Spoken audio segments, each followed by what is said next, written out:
Okay, thank you for joining me. Dr. Jason W. Morrison, theologist. I got a bit of a hit on my head from training yesterday. That's all right. Just up out of bed.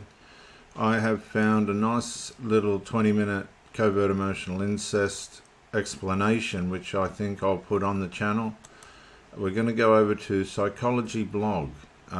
What is emotional incest? Types and after effects. I think it's something that you should have a listen to, and we're going to do that right now.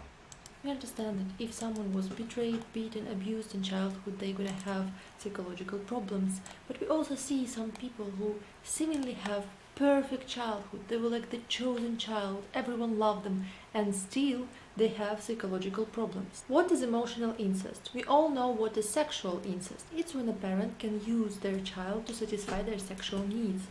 And everyone knows this is not right, but there are many other forms of incest that are also very harmful for children and for parents as well, and for the whole family. Emotional incest is when an adult satisfies their emotional needs through child. How can they do that? First variation is when a parent behaves as if their child is their partner. Now, I want you to take note. The first indication is when the parent seems to have set up the child as a partner, a surrogate partner.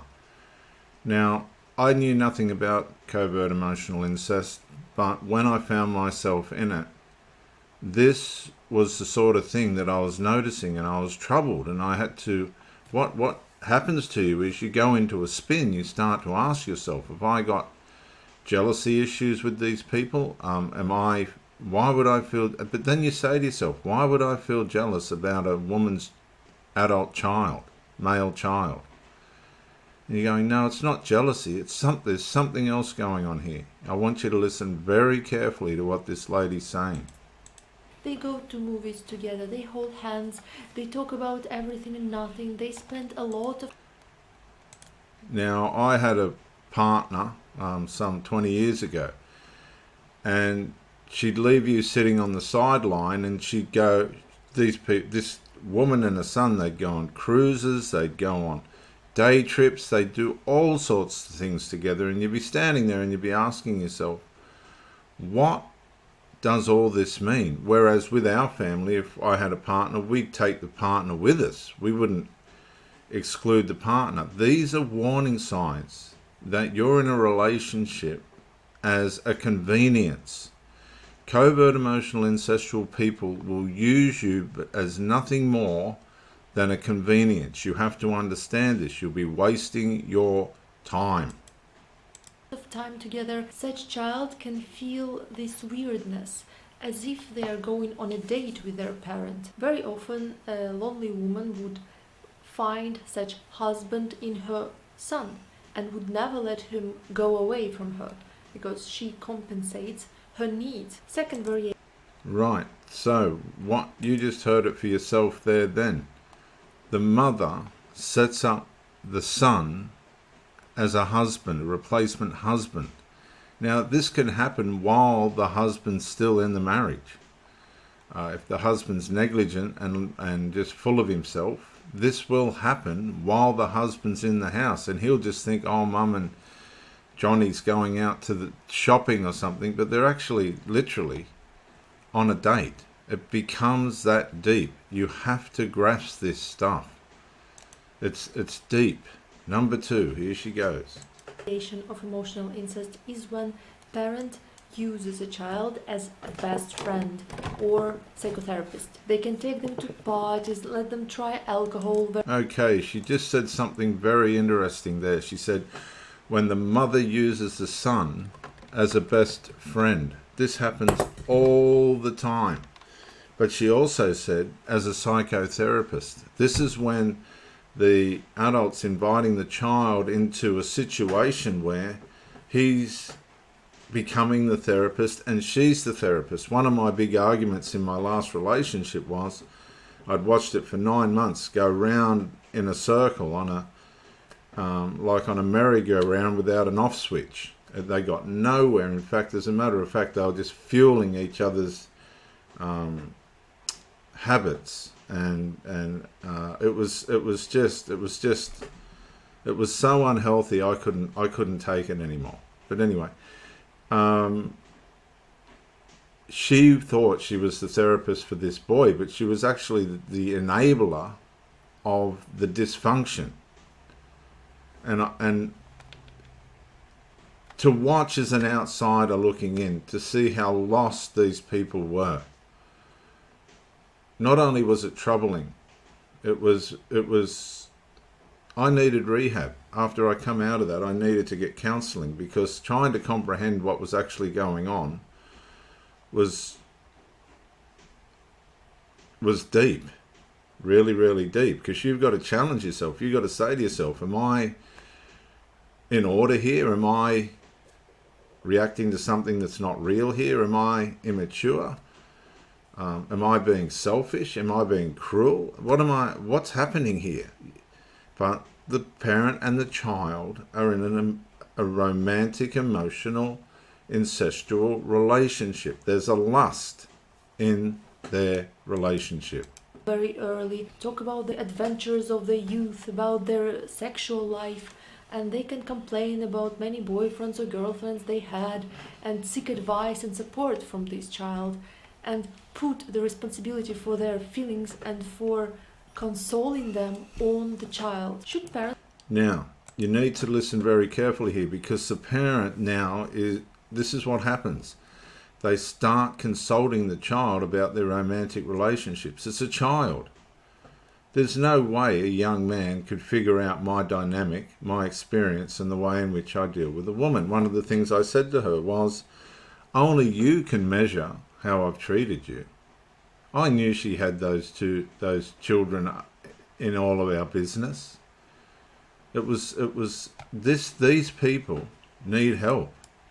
And normal people need to be aware that it's dangerous and it's toxic and it will harm you. They just go on. These people will just, when you've come to the end, they just go on. They just go on with their habits and their behaviours, and you're left to go and get help and find the answers to what actually happened. What actually happened was you were involved in a covert emotional incest dual environment, and all it does is wound and hurt people. It's a massive subject that's starting to come to light. Parents then hide their bad feelings? No, absolutely not. This is gaslighting. If, for example, mother is upset, her son or daughter can see that she is upset, and they ask her why, and she says, no, I'm not upset, it's just cutting onions or something like that, then this child starts doubting their own thinking. They start doubting their own judgment, and it disturbs this trust in his own ability to understand others and his own... Let me explain this. What these people are good at is chameleonizing their emotions. If you're in a relationship with one of these men or women and they're convincing you that it's exclusive or this is a long-term relationship, you have to back that up with their actions. Where are they emotionally connecting? I've said this before. I asked the last lady.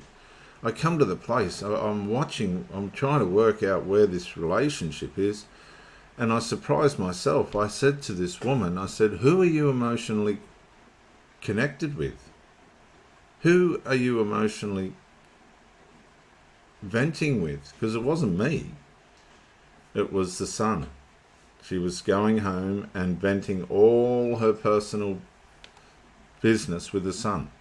That's why I felt dislodged. That's why I felt incomplete. That's why I felt distance in the relationship, because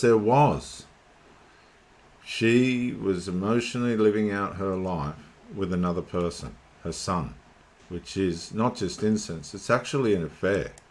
It's an emotional affair, and you're being abused by that. You're being put on the outside because of that. own ability to understand the world. So it is much better to say that, yes, I am upset because of this, this and that. But The difference between healthy relationship and emotional incest is that in healthy relationship, adult says that I am upset, but I can handle it. It is not your problem. It is not your responsibility. That's a good point. She's saying you've got to have the boundaries around the children. Now, you'll find that these people that are in these incestual relationships get offended by this. They don't want to hear that. They don't want to hear, oh, we need to put a space between, oh, why should I put a... No, my son or daughter knows everything about me. We share it. It is like taking a child into an X-rated movie. They don't belong there. They got no right to be in adult business. I am troubled, deeply troubled by how hard it is to get through to people today that are in these covert emotional incestual relationships. The child has to be kept outside the adult realm. They have to be, but they're not. I am an adult. I will handle it. If I need help, I will go to other adults and ask for this help. I do not need you to worry about this or to console me or to help me in any way. This An woman's emotional brilliant. incest parent would use this child to find consolation, to find love, to find warmth, to find empathy, but the child is not ready to bear such a burden. It's too much for them. Number 3 is admiring your child and seeing him or her as some genius, hoping that he or she would do what you didn't have opportunity to do in your life. Right, I want to share something here. In my last marriage, the son moved in, 21 years old, lazy, irresponsible, nice boy, but had some very serious character issues. By the time he played his part in demoralising the marriage and just ruining it, he humiliated his mother to no end. I can remember her saying to me that one day I will be working for her son. One day you will be working for my son and he will be your boss. This is how savage the spirit of covert emotional incest is. They will not let anybody take the golden child off the throne, and they will make you bow the knee to this horrible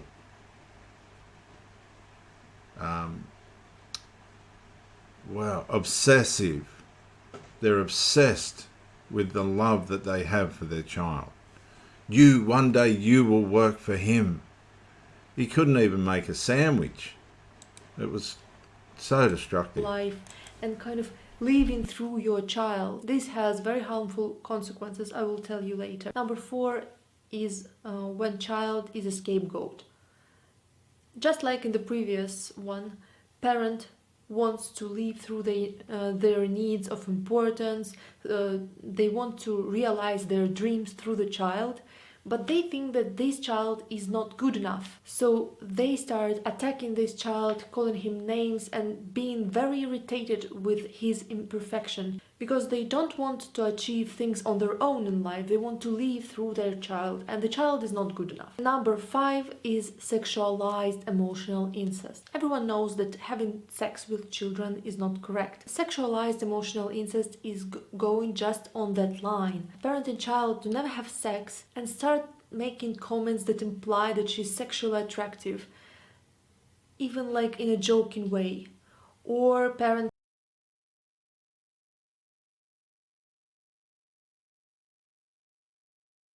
I've seen this lust work between a mother and a son. I've seen a son come up to his mother, spin her around, grab her and hold her and kiss her on the lips like it was in a romance movie. It was only a quick kiss, but at the same token, all the lust was there. And I've seen this woman flinch away. She had to flinch away only because she knew other people were watching. You could see that this was a common thing that was going on when nobody else was around. It's like sudden burst of lust. I've seen the son come in from work, and you're sitting there with the woman, and he'll come up to the woman and he'll grab her and he'll cuddle her and he'll kiss her and tell her, you know, there's this emotional. It's not mother or son. It's like, I'm home from work and I'm your husband, and it's just disgraceful. It's horrible. Can take this child for shopping and make sure to dress them in the way they like. So sexualized incest are like comments about sexual attractiveness, are weird touching, weird staring, and keeping some naked photos or showing erotic movies but that are not actually porn but kind of close to it. So all this weird relationship going on. A huge difference between emotional incest and love is that in emotional incest, parent doesn't really love that child. They don't really see that child. They're so close to that child that they cannot see their needs. And any child doesn't only have needs for sweets, presents, and praise. No, they need discipline, they need some boundaries, they need hierarchy, they need safety. And with a parent who's engaged into emotional incest, child gets to this adult level to which he or she is not ready, and they don't have this feeling of safety, they don't have this protection, they don't have this discipline, and it's very harmful for them. Emotional incest is also very dangerous because it is based on gaslighting. On the surface, your parent loves you. On the surface, you seem ungrateful if you rebel. But if you go deeper, you're not really loved, you're not really noticed. Your parent doesn't really want to get to know you. They want you to play a role they designed for you in their head. And such a child deep inside can be very deeply lonely, and they can feel so unnoticed. If you're Now, I wanna. That is a very powerful point. The child feels very, very lonely, and they can feel unnoticed. In two of the last cases I had with the mother and son covert emotional incest relationships, neither of the sons had a girlfriend. Neither of the sons wanted a girlfriend. And both of the sons were maulers of their mother. Emotional and physical maulers of their mother. And both of them had severe enmity towards me. And they tried to project that enmity towards me as me having it towards them, but I wouldn't wear it. I wouldn't take it. They knew I was one step ahead of them, and that aggravated them and caused a lot of hostility. And what happens is, when a covert emotional incest child or young adult, male, knows that he's got a battle on his hands with someone that's stable, they will go infantile.